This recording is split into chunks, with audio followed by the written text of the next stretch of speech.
Hey, MadLab Nation, how you doing? Greg Mack here with the Rainmaker podcast. Hope your summer's kicking off in fantastic style, and that you got a lot of plans for the next few months, and your weather's good, and you're going to have some fun, hopefully. Running a gym is tough business, and hopefully you'll find some time for some fun. I wanted to touch base a little bit about the Rainmaker 301 program. Kind of mixing it up every now and then. I'll talk some more about 301 and go back to 201 and introduce some of the concepts and see if we can move you towards making a critical decision for your staff, your group, your utility coaches, your GMs, your administrators, your owners, to consider taking the Rainmaker 301 course to really tighten up your game and get you on a powerful turbocharged track to identifying the key goals and mission that you have for your company as you implement the MadLab policies and procedures to grow your business and build the business you want. And so one of the key concepts we talk about in Rainmaker 301 is communication.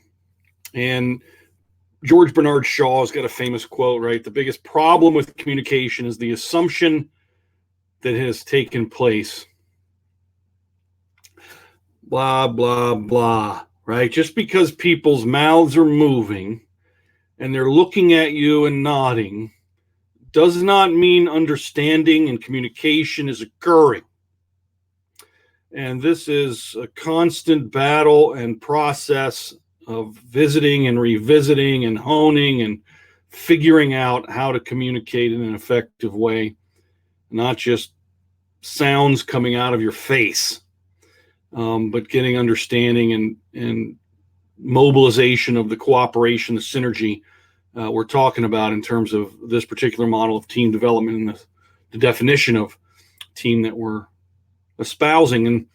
And each of us has communication filters, ways that we communicate, selective hearing, our own expectations, our paradigms, our worldviews, and how we see the world and ourselves and other people.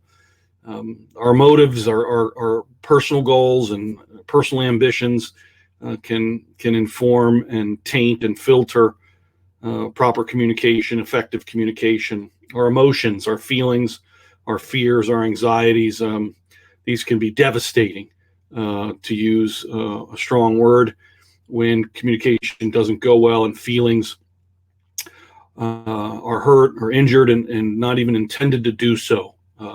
Unfortunately, this does happen. It can happen because we're trying to get you to a place where you can really talk in a straightforward, authentic, strategic, honest way with each other in order to get to know each other better and understand each other better so that cooperation can continue to be elevated to its highest ideal.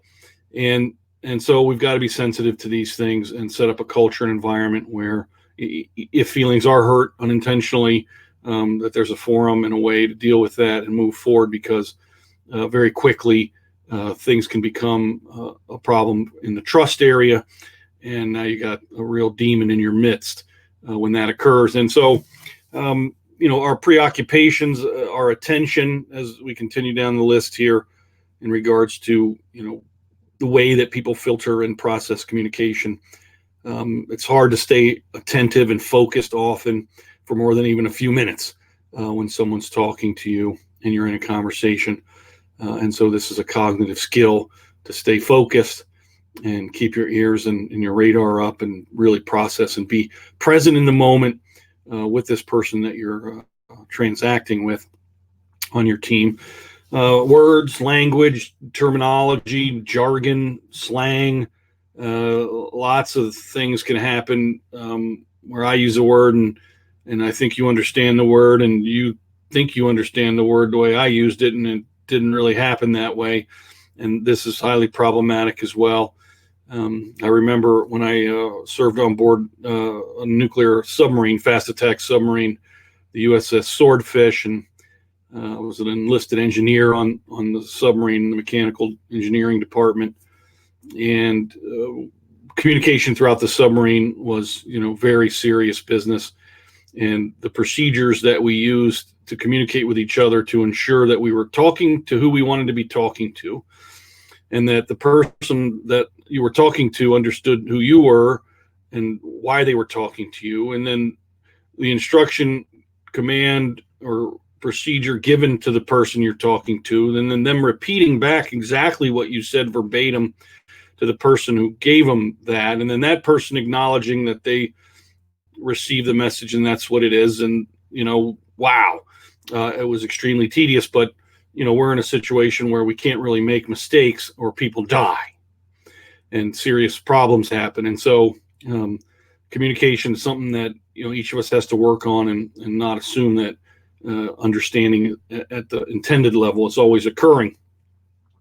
We have prejudices based on our past experiences and our cognitive biases related back to worldview as well, again, and how we think of ourselves in the world and other people in the world. And these are important things to realize. There are conscious and unconscious prejudices and biases that are going on that taint communication and informed communication. And then, of course, personalities and how they're constructed in terms of thoughts, feelings, and behaviors. And each of us learns differently and accepts information in a different way. Some people like to get it through their eyeballs, and some people like to get it through their ears. Some people have to grab and touch stuff a lot to get information processed the way their brain wants it. And so we got to get to know each other in that regard. And to revisit Dr. Albert Moravian's research from decades ago, which still I think applies today. It's been validated even after his initial research study about how meaning is conveyed when you're in the physical, visual, auditory presence of somebody. And his research, the mean showed that most of the information being conveyed and how meaning is being established is coming through the visual system and watching somebody's physiology and their kinesthetic expression and how they use their body. 38% is coming through, vocal tonality, and 7% or so is coming through the actual words where the cognitive content is. And so when you're trying to understand what someone's saying, the vast majority of the information is nonverbal in terms of conveying meaning. That's what Dr. Moravian's research showed. So we got to get good at reading tea leaves of how people communicate with us. And so words are important. That's not really what that research was trying to say, the cognitive contents in them, but the way that we say things and how we say them and how we use our bodies, highly influential to communication processes. And so we're really shooting for the big areas in terms of what qualifies as excellent communication, right? And it's got to be clear and relevant within role. It's got to be open and honest, timely, straightforward, not hanging on to stuff and putting it in a sack and carrying around an emotional bag full of stuff for months on end.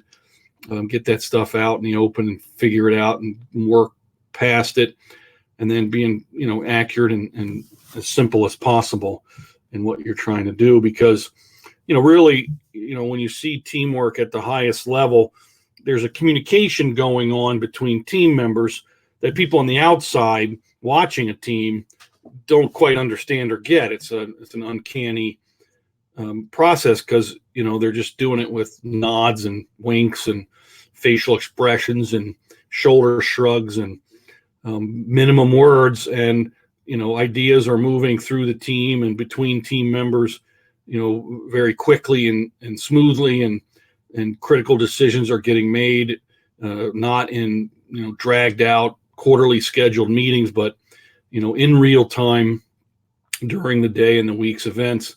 And so you'll find that once teams really achieve that lightning in a bottle that we're trying to capture, formal meetings really are less frequent and not all that formal when everybody's humming along at that rate. And so just wanted to give you a couple of tips on excellent communication and what to expect if you decide you want to get your group involved in Rainmaker 301 and get a team built. so that we can really get your business and your culture set up the way that you want. And so hope that helps. Look forward to talking to you hopefully in the future and working with your crew.